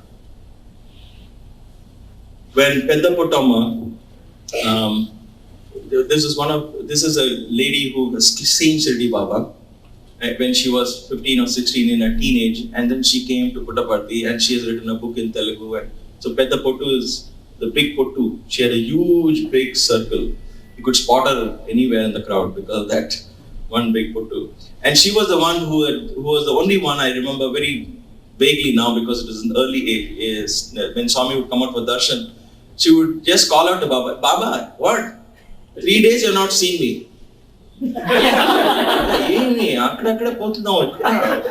So she was the one, because she's pretty old and she treated Baba as a child. That's the Vatsalya Bhakti, or that was her path. She just treated Baba as God. Oh, what do you know? You will simply talk, Baba. This is very hot. You don't go without chappals. Like that she talked to Baba. So Baba, used to avoid Baba. Swami would feel embarrassed. Then he'll avoid her because in darshan time she'll be calling like that. Though there were not so many devotees then, but even then there was a sizable crowd. There was at least 1,000 people around. But so this lady would just wave to Baba and say, "What is it? You're not come and seen me for so many days." So Swami had invited her and us for one evening interview, and that was a very fascinating interview because Swami, and I vaguely remember bits and pieces. Like I said, I might remember when the time comes more, but vaguely remember the bits and pieces. And one of the most powerful things is Swami said, You know how much I have tested this woman? How much ever I tested, she won't let me go. And she just laughed at Swami. And then Swami turned around and said, my tests. And later on, of course, Swami has also told me, what is this test you all are talking about? I don't know and test anybody. So this Swami plays around with you. But that evening for me was the point I'm talking about, how to become a dust at the feet of God, where you have to be ready to become a nothing. That's very difficult to comprehend. It doesn't, like I was talking yesterday in the satsang, it doesn't mean, oh my God, am I going to lose everything? Am I going to be on the streets? These are the fear. We're clinging to a fear of the unknown, which may never come to pass. But are we in heart and mind ready to do that? Yes, take me, Lord. Whatever comes, take me. We can do that in a fit of emotion for 5 minutes, but can we sustain it and be ready? Right? Today, right now, in this moment, all of us will say, yes, Swami, we are ready to give. Please, Swami, take us right now. But tomorrow morning might be a different story. When we get a bad news through a mail or something, they must say, oh my gosh, Swami, oh, Swami, please help me, Swami. We are afraid to become the dust because we want to cling to this image of who we are. And so he said, I have 3 zeros. 3 zeros. We looked at him. At that moment, he became very solemn, very serious. That's why that stayed with me. He said, if you want God's grace, you should be ready. He didn't say God is going to do this to you. He said, you should be ready to let go all your material possessions. Oh, నాకు ఇంత డబ్బు ఉంది, car ఉంది, bungalow ఉంది. I have a bungalow, I have a car, I have business, I have money. You should be ready to let go. That is my first zero. Second zero, you should be ready to let go all your attachments. Oh, my person, I love this person, I love that person, my attachments, my. You should be ready to let go all your kith and kin. Are you ready? We just kept quiet staring. That was too much for us to take that evening. We were fresh youngsters. But he said it so sweetly. But he said, you're all asking for Swami's grace because he spoke so highly of Peddapottu. And she's such a great devotee. And then, who of you want to be devotees? We all like, yes, Swami, we all want to be. Swami said, oh, it's so easy to become God's devotee. Are you ready to pass my 3 zeros? Are you ready to give up all your worldly possessions? The second zero, are you ready to give up all your kith and kin, all your attachments, and be alone in this world? And he said, third zero, are you ready to give up your reputation? Because without money, without friends, you will still be sadhu. You'll be a sannyasi. People will bow to you. But with a bad reputation, people will spit at you. People won't look at you. You will be a nobody. Then, if you still yearn for God's love, I will be there for you. Are you ready? He asked. None of us raised our hand and said, yes, we did. We were literally, oh my gosh. So he was sitting in this chair and, he was leading. He said, who is ready? He said, oh. And he smiled. He said, that is divine path. That is bhakti. Are we ready to let everything go? Are we ready? That is a question each one of us to ask ourselves. Not today, not tonight, tomorrow, but every day, every moment. So when I crave for God, when I yearn for Him, and I don't feel His presence, is it because it's all about me? Or is it all about Him? When it is all about Him and less of me, then He's already there. He's already filled your being. And I think that was a powerful message I took from this song, and that's why it's one of my favorite songs. Khak ho guru ke kadam ki. I've still not become a dust. That is why I'm questioning what is happening in my life. Make me a dust. Just give me the strength. Stamp me. One Swami in Kodaikanal, he had these, we call it Tetra Packs. I don't know what do you call them. Tetra Packs, does it ring a bell at all? These cardboard boxes, juice boxes, right? You finish it and then you can blow it and then you put it down and stamp it. So I have a picture of Swami stamping it in Kodaikanal. So we had fruity or something was there. So one boy had finished it. Swami said, you know what you can do with this? Oh, you don't know? We all said, what do you do? We just throw it out. Where would you think Swami is going to? Swami said, what? And he blew it and then put it down and went boom. He lifted his leg and went boom. See how big noise it made. So he was very childlike. But I think that is what we want. We want him to blow us up, put up under his feet, and then one snap. So, satsangs like these, spiritual gatherings like these, when we lose ourselves in thought of Sai, when we lose ourselves in thought of God, gives us energy, gives us spiritual strength to face this path. Because truly we are divine. He has come to teach us that. And that is the lesson he wants us to take home of being a devotee of Baba. That's why I was sharing again this last night, this very thought, that it is very easy for us to make a picture of him and put him along with the other 500 gods that we already have in our altar and say, oh, Baba, he can do everything, he is God, and walk away saying, but I am not, I am just a poor guy, I have to live with all this. But he is God, he can do anything. So again, we have created the distance. He broke that distance, came down to be like us, to show us that, hey, you know what, you and I are one. I can break my hip like you can, I can walk like you can, I can talk like you can. But when I am sick, look what I am doing. When you are sick, look what you are doing. You are crying for help, I am carrying on my mission. He set an example. He lived within the 4 walls of stone and just 10 by 12 feet rooms throughout his life, most of his life.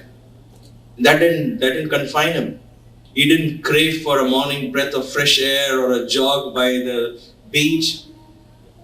Everything that seems so wonderful and nice to us, he didn't crave for a nice glimpse of the setting sun or a nice melody, soft music in his room. Hari Prasad Chaurasya playing the flute or, I don't know, Philharmonic Orchestra, something, I don't know. Whatever appeals to us. None of the things that you and I would think are important to put us in the spiritual mood, nothing. He had access to a source which was far greater than all of us can ever imagine. And watching him live like us has to give us the faith and us to pass that faith on to our children as if he can do it, you can do it too. And tell ourselves, if he can do it, I can do it too. Not out of arrogance, but because he came down to just show us that very thing. That is what Jesus did when he walked this earth. These masters walk the earth, do the miracles, and yet be so simply human, just to show us that, hey, the kingdom of heaven is at hand. I have it. You can also reach it. It's within you. Krishna said it. Jesus said it. Sai Baba said it. If we turned our face away for all those and made churches and organizations and built it over centuries, but nobody really takes the essence of it, let us not allow that to happen with Sai. It's very easy for us to fall into that trap because the ego is so powerful that it will make you believe that, oh, you are a humble guy. Just humility. Yeah, that is good devotion. Yeah, keep it there. That's devotion. Ask yourself, is this devotion? Where I feel victimized, I feel like a victim, I'm constantly praying for Swami, guide me, guide me. Guide you for what? Guide you to go where? You are divine. Where do you want to go? That is what he's telling you. I am God. I am not different from God.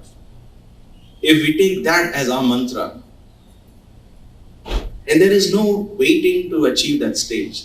Many times after my presentations, people come to me and say, see, you have been with Baba, so you are there now, you have progressed there. We are all right here. So for us, how do we go there? I said, nobody is going from here to there. These are all ideas in our head that we carry. We think to say, I am God, or Swami and I are one, it's blasphemy. No, that will come later on. Right now let me do bhajans. So we push it away. When is it ever going to come? It will never come until you start saying it. Right? When you going to drive back home, I don't care how close or far you are, but you get into your car, you're not going to see your home unless it's right across the street. Then you don't need a car, you'll probably walk down. But when you sit in the car, you're not going to see your home. Can you see your home? No. What are you going to see? You're going to see the end of the driveway. At that point. And what is your focus? So what do you say? Oh my God, I can't see my home. That is way beyond. I can't go anywhere. Sorry, I can't drive. It sounds so foolish, right? Even the GPS doesn't show you the entire path unless you go dig in and show you. It just shows you turn by turn direction. So GPS say back on 50 feet. So okay, take the 50 feet step. So to say I am God may make no sense to you. You might say, oh, that is too difficult for me. That is vague. I can't even comprehend. Doesn't matter. But take your first step. Jo bhaje hari ko sada. Let me constantly live in chanting God's name. If that makes sense to me, that's my first step. But my aim is where? To finally go to this destination. The destination has to be very clear in our yearning. And once we seek that destination and take turn by turn, he's a GPS, he guides you. He'll say, okay, next step, take left. Just listen to me, take left. He'll come to you in a dream, he will come to you through a friend, he'll come through to a TV advertisement. I don't care how God needs to try communicate something to you, he will come to you. Even if you're watching Shah Rukh Khan do his best dance, I don't know if he still does dance or not, but even right in the middle of that, if he has to convey it to you, you will get it. If you're beyond that, plant that seed. That Swami, give me the highest learning. Let me benefit by your presence. Let me benefit by your teachings. There has to be a message with your life. I want to take that home. And his resurrection, on the day of resurrection, celebrated by millions across the world.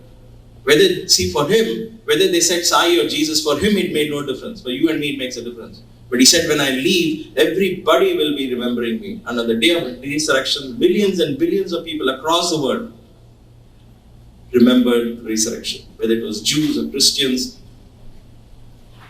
or even Muslims, they all knew what resurrection was. Everybody knew the day of Easter. The day of resurrection. And he chose that day to leave the world. Yes, the world is thinking of the infinite. Today is my day. I mean, it's a fascinating exit. Again, as a big surprise to all of us. I mean, nobody could fathom it. When is there ever a good time to tell bye to Swami? There is never a good time. So the memory of that is always going to be painful for those of us who know him, who love him. It's always going to be painful. But for him to have made us chant the entire month, spend thoughts in his satsang. How many of us did chanting? How many of us purified ourselves? He let go. I think he just unleashed his entire potential on every single devotee who was in his chanting his name. And he left. It can't be a much more glorious exit than that for an avatar. It wasn't unlike Krishna who died in some forest killed by some hunter.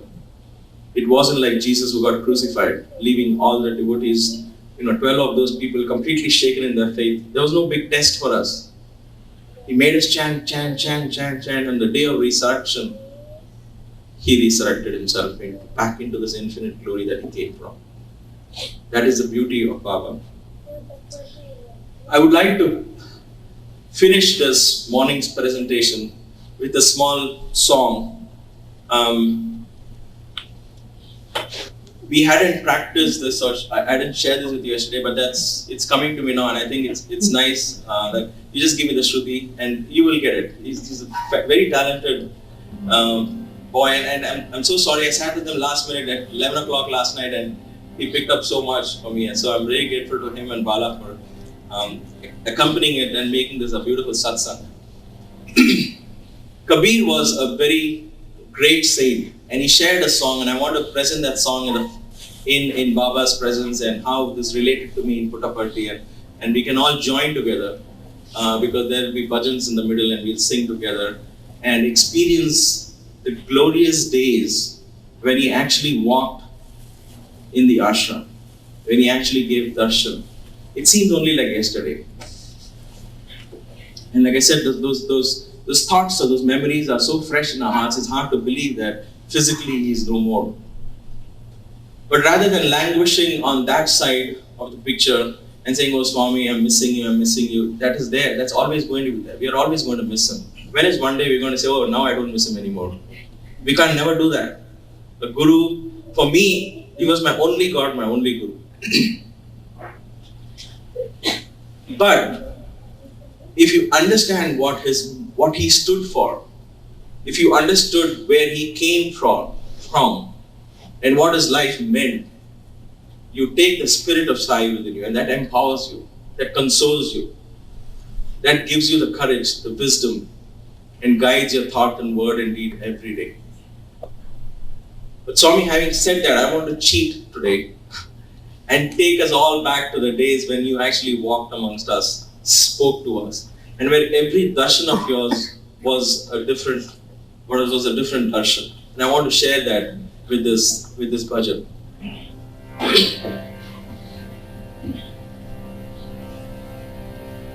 Prema pani sare nida pa pani sare nida padamaga ripamare gani sa kabira जब हम पैदा हुए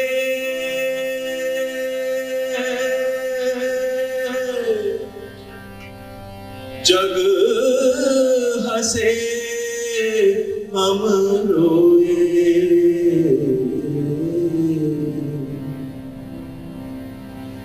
As he sat behind the spinning wheel, Kabir, who was a saint. Now I said, he's not meditating and getting this intuitive song, this beautiful, powerful poem that he wrote. He got it by doing his daily work, cutting vegetables, sitting in front of the computer, or cutting vegetables, sitting in front of the computer. He is spinning the cotton into thread and the thread into a blanket.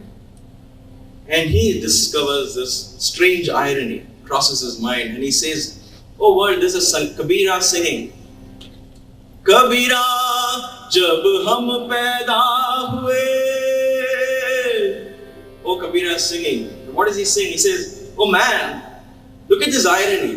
When you came into this world, you came crying. And watching you cry, everybody else was laughing. You know, the baby is born, the baby is the one who's wailing, right? And everybody else around is laughing. And so what's the irony there? He says, "Jab hum paida hue, jag hase hum roe. Aisi karni kar chalo, ke hum hase jag roe."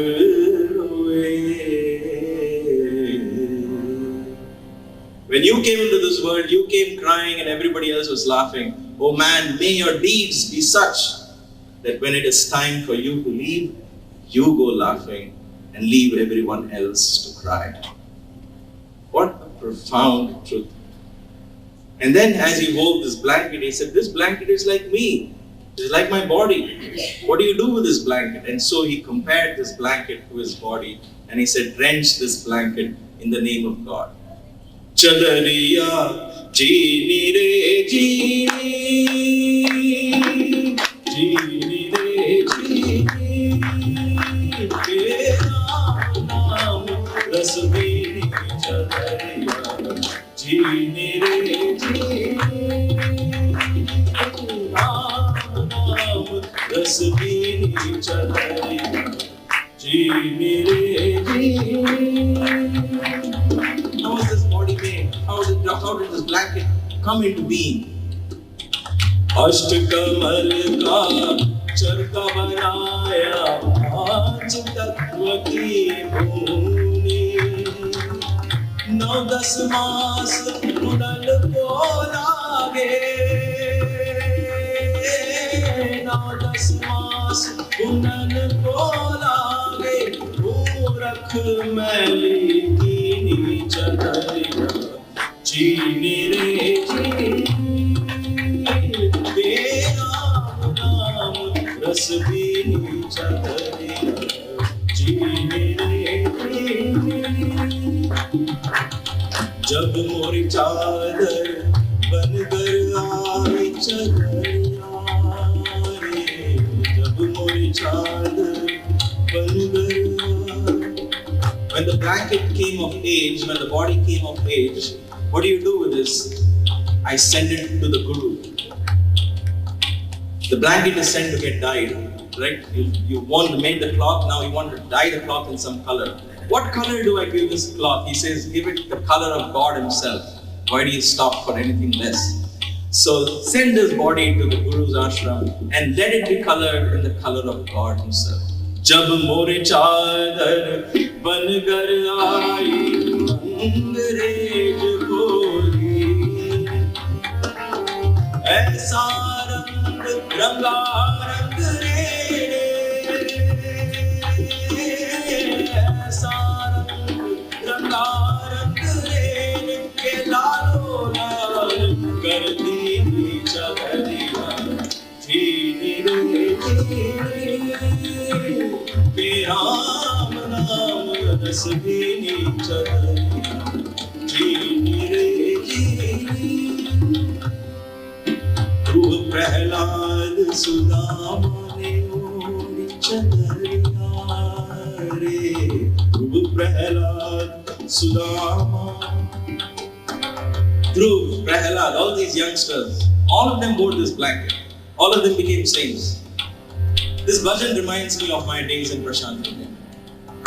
For 15 years, we saw Swami.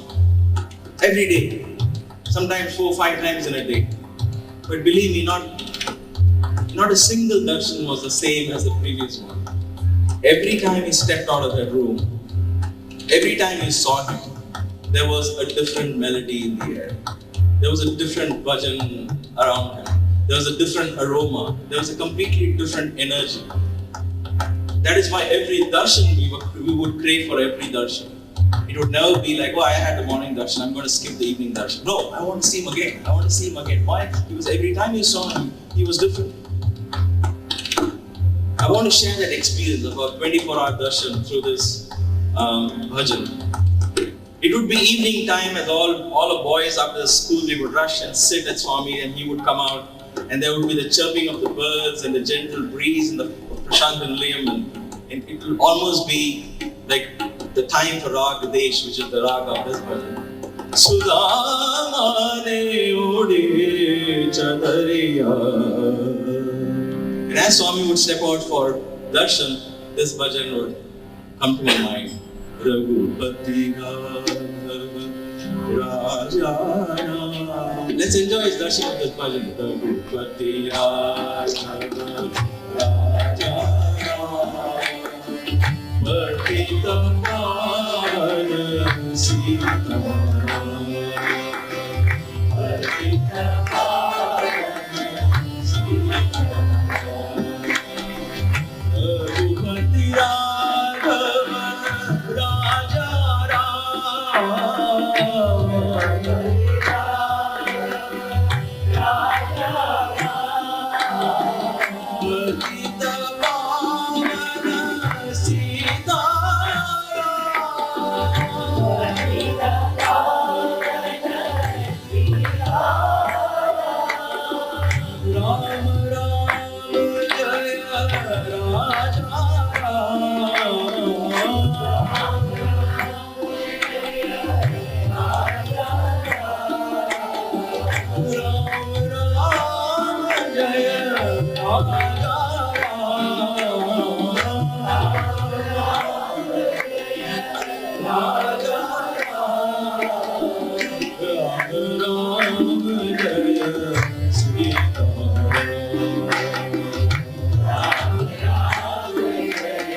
receive the aarti.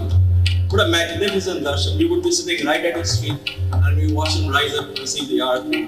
The orange color of his robe, the orange flame of the aarti, the orange glow of the setting sun shining across the walls of the Prashanti Mandir. A different melody. there would be time for Raag Khidar. Sudamane ode chadariya, Dhruv Prahlad Sudamane सागर से पार उतारो साईनाथ भगवान, सागर से पार उतारो साईनाथ भगवान,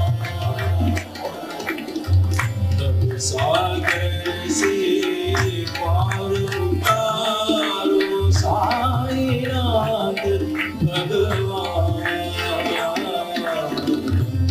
सागर से पार उतारो साईनाथ भगवान। अल्लाह यीशु बुद्ध महावीर, अल्लाह यीशु बुद्ध महावीर, सब धर्मों की एक है महिमा, सब धर्मों की एक है महिमा, सर्वधर्म के पालनहारे, सर्वधर्म के पालनहारे साईनाथ भगवान, साईनाथ भगवान। दर्शन दो Ghanshyam. And then night would fall, and then we would grab our blankets and little bed sheets and run and seek our places in mandir around Swami's where he lived. And some of us would lie down right under Swami's bedroom window, because we knew that there were nights when there would be a small light lit up and there would be this halo of hair and somebody would peep out of the window and we knew who it was. And we would lie awake late into the nights hoping we would get that one glimpse. And lo and behold, there were times when Swami would peep in the middle of the night and the entire ashram is sleeping and it's absolutely quiet. You will hear a small clearing of her throat and you'll see Swami peeping out. Those were the moments in the middle of the night. I would think it was perfect time for our Malkams. Sudamane ode chadariya, Dhruv Prahlad Sudamane ode, Dhruv Prahlad Sudamane. Who else can you think of? Om Namah Shivaya, Hari Om Namah Shivaya, Hari Om Namah Shivaya, Hari Om Namah Shivaya, Hari Om, Hari Om, Hari Om Namah Shivaya, Hari Om, Hari Om, Hari Om Namah Shivaya, Hari Om, Hari Om, Hari Om Namah Shivaya, Hari Om, Hari Om, Hari Om Namah Shivaya, Om Namah Shivaya. And then would come early morning. And these were times when we would all do the Nagar Sankirtan and assemble right under Swami's temple, and the silver door would open and Swami would step out early in the morning, at 5 in the morning.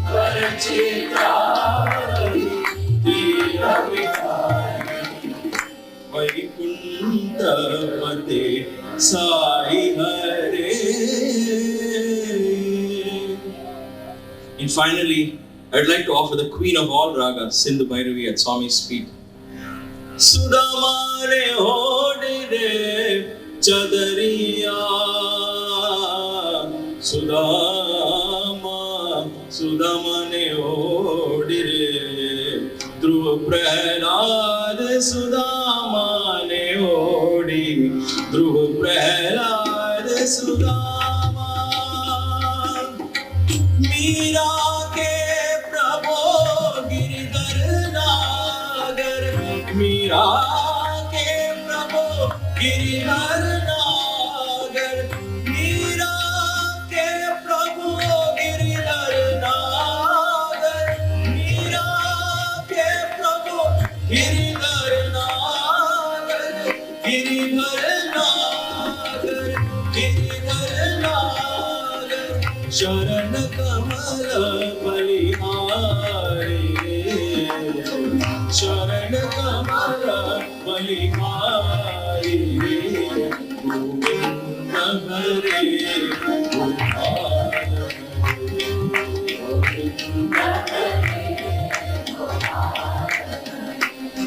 Muradhara He Krishna Hare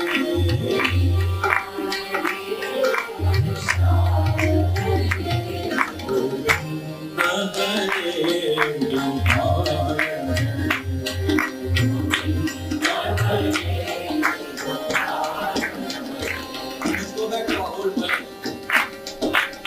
Tu Prahlad Sudam Tu Prahlad Sudamane odi Sudhene Das Kabir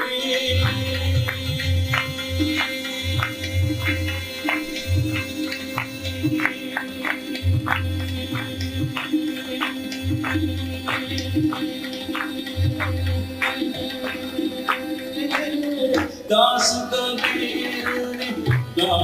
Kabir ऐसी ओढ़ी दास कबीर ऐसी ओढ़ी क्यों के क्यों कर दीनी चढ़िया जीनी रे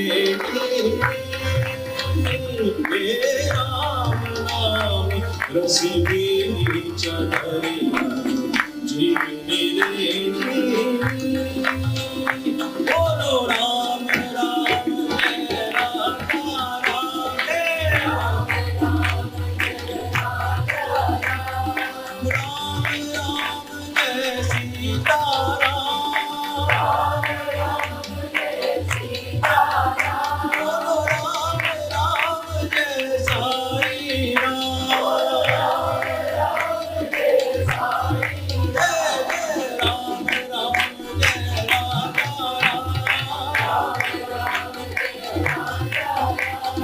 राम राम जय सीता राम राम राम जय Sai Ram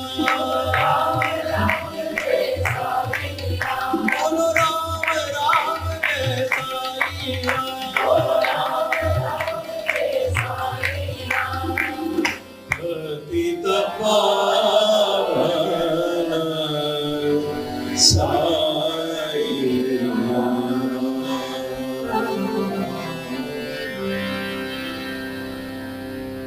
Dear brothers and sisters,